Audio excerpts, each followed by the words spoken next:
আসসালামু আলাইকুম রহমতুল্লাহ। নারী কমিশনের একটি দাবি ছিল, স্ত্রী যদি ইচ্ছুক না হয় সেক্ষেত্রে স্বামী সহবাস করলে তা দর্শন বলে বিবেচিত হবে। দেখেন, তাদের এই দাবিটি একজন নারীকে নাফরমানির এবং নির্লজ্জতার চূড়ান্ত পর্যায়ে পৌঁছে দেয়। এটা একজন নারীকে নির্লজ্জ বানানোর মতো একটি দাবি।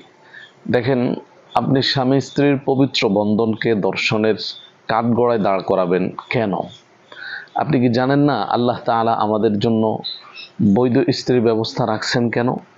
আল্লাহ তাআলা বলেছেন, ওয়ামিন আয়াতিহি আন খালাকা লাকুম মিন আনফুসিকুম আজওয়াজা লিতাসকুনু ইলাইহা ওয়া জাআলা বাইনাকুম মাওয়াদ্দাতান ওয়া রাহমাহ ইন্না ফি যালিকা লাআয়াতিন লিকাওমিন ইয়াতাফাক্কারুন। আল্লাহ পাকের আরেকটি নিদর্শন এই যে তিনি তোমাদের জন্য তোমাদের মধ্য থেকে স্ত্রীদেরকে সৃষ্টি করেছেন কেন? যাতে তোমরা তাদের কাছে গিয়ে দিলের প্রশান্তি লাভ করতে পারো। এবং আল্লাহ পাক তোমাদের পরস্পরের মাঝে ভালোবাসা, দয়া, মায়া ইত্যাদি সৃষ্টি করে দিয়েছেন। নিশ্চয়ই এর মধ্যে চিন্তাশীল লোকদের জন্য নিদর্শন রয়েছে। তাহলে এখানে স্পষ্টভাবে বলা হয়েছে, সৃষ্টিকর্তা আমাদের জন্য স্ত্রীদেরকে এই কারণেই সৃষ্টি করেছেন যে সেখানে আল্লাহ পাক আমাদের জন্য শান্তি রেখেছেন। সুতরাং একজন স্বামী তো শান্তি খোঁজার জন্য তার স্ত্রীর কাছে যাবেই। তো এখানে আপনি দর্শনের ভয় দেখাবেন কেন? তাহলে এই স্বামী বা এই পুরুষ কি শান্তি খোঁজার জন্য আরেক নারীর কাছে যাবে? এইভাবেই তো সমাজে অশ্লীলতা ছড়িয়ে পড়বে। আর ইসলাম তো সমাজ থেকে অশ্লীলতাকে দূর করার জন্যেই স্বামী স্ত্রীর এই বৈধ সম্পর্কের ব্যবস্থা রেখেছেন, এবং মানুষ যেন এই বৈধ সম্পর্কের মধ্যে সীমাবদ্ধ থাকে। সেজন্য ইসলাম স্বামী স্ত্রীর মিলনকে সৎকার সাথে তুলনা করেছেন। আমরা যদি দেখি সহিহ মুসলিমের 1006 নম্বর হাদিস, নবী আলাইহিস সালাতু ওয়াস সালাম বলেছেন, ওয়াফি বুজআই আহাদিকুম সাদাকা, তোমাদের প্রত্যেকের জন্য তার আপন স্ত্রীর সাথে সহবাস করার মধ্যে রয়েছে সৎকার নেকি। সাহাবায়ে কেরাম বললেন, ইয়া রাসূলুল্লাহ, আয়াতি আহাদুনা শাহওয়াতাহু, হে রাসূল, আমরা তো আমাদের স্ত্রীদের কাছে নিজেদের শাহওয়াত পূরণ করতে যাই, এখানেও কি আল্লাহ পাক আমাদের জন্য নেকির ব্যবস্থা রাখছেন? রাসূল সাল্লাল্লাহু আলাইহি ওয়াসাল্লাম বললেন, অবশ্যই। আরাআইতুম লাউ ওয়াযাআহা ফি হারামিন আকানা আলাইহি বিজরুন। নবী আলাইহিস সালাম সাহাবীদেরকে বলেছিলেন যে, আচ্ছা বলো দেখি, লোকটা যদি তার এই মনের চাহিদা কোনো হারাম পদ্ধতিতে পূরণ করত তাহলে কি তার গুনাহ হতো? সাহাবায়ে কেরাম বললেন, অবশ্যই ইয়া রাসূলুল্লাহ, তাহলে তো তার গুনাহ হবে, কবিরা গুনাহ হবে। নবী আলাইহিস সালাম বললেন, ঠিক যেই কাজটা হারাম পদ্ধতিতে করলে গুনাহ হবে, ওই কাজটা যদি হালাল পদ্ধতিতে, শরীয়তসম্মত পদ্ধতিতে করে তাহলে নেকি হবে না কেন? অবশ্যই তার নেকি হবে।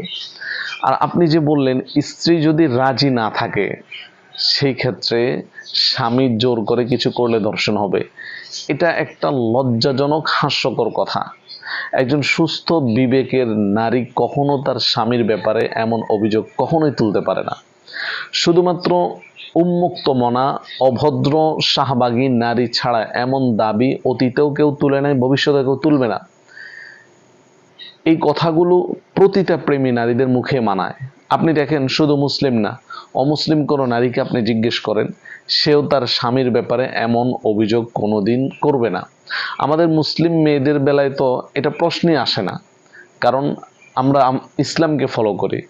আমাদের ইসলাম বলে, সহিহ বুখারীর 3237 নম্বর হাদিসে আসছে, আল্লাহর হাবিব সাল্লাল্লাহু আলাইহি ওয়াসাল্লাম বলেন, ইযা দাআর রাজুলু ইমরাআতাহু ইলা ফিরাশিহি ফাআবাত ফাবাতা গযবানা আলাইহা লাআনাতহাল মালাইকাতু হাত্তা তুসবিহা।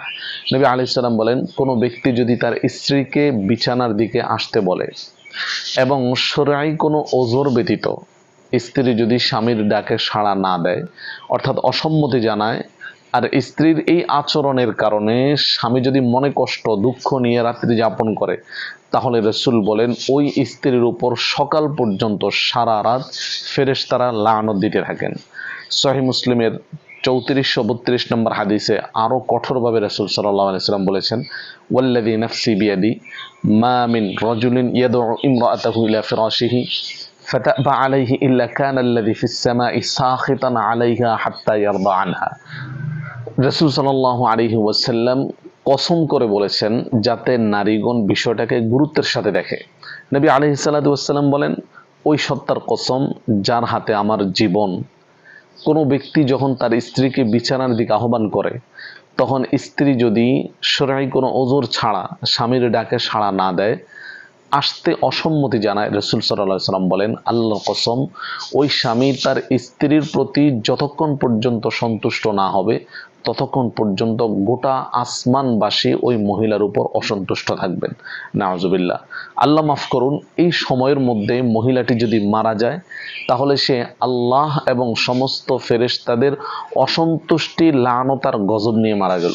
আল্লাহ আমাদের সকল মা বোনদেরকে হেফাজত করুন।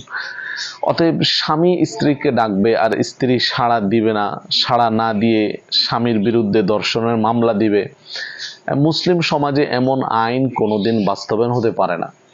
আচ্ছা, কিছু সময়ের জন্য মেনে নিলাম যে এই আইনটা বাস্তবায়ন হলো, এখন সমস্যা কি দাঁড়ালো? ধরুন কোনো স্ত্রী তার স্বামীর বিরুদ্ধে ধর্ষণের মামলা দিল, এখন মামলায় বিচার করার জন্য তো সাক্ষী লাগবে।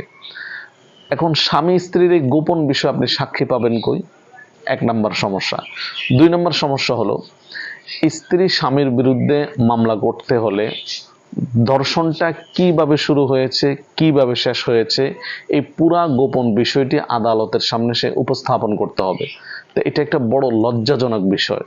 অথচ আমাদের ইসলাম বলে, সহিহ মুসলিমের 3434 নম্বর হাদিস, আল্লাহর হাবিব সাল্লাল্লাহু আলাইহি ওয়াসাল্লাম বলেছেন, ইন্না মিন আশাদ্দিন নাসি ইনদাল্লাহ মানজিলাতান ইয়াউমাল কিয়ামা আর-রাজুলা ইউফজি ইলা ইমরাআতিহি ওয়া তুফজি ইলাইহি সুম্মা ইয়ানশুরু সিররাহা। আল্লাহর হাবিব সাল্লাল্লাহু আলাইহি ওয়াসাল্লাম বলেন, নিশ্চয়ই কিয়ামতের দিন আল্লাহ পাকের সামনে ওই ব্যক্তি সবচাইতে নিকৃষ্ট হিসেবে দাঁড়াবে যে তার স্ত্রীর কাছে গেল বা স্ত্রী তার স্বামীর কাছে গেল, অতঃপর তাদের এই গোপন বিষয়গুলো, গোপন কথাগুলো অন্য কারো কাছে প্রকাশ করে দিল। সে হাসরের ময়দানে সবচাইতে নিকৃষ্ট বান্দা হিসেবে দাঁড়াবে। তাহলে আপনি তো নারী সংস্কারের নামে প্রত্যেক নারীকে ইসলাম থেকে খারেজ করতে চাচ্ছেন, আর 90% মুসলমানের দেশে এমন আইন কোনোদিন বাস্তবায়ন হবে না ইনশাআল্লাহ।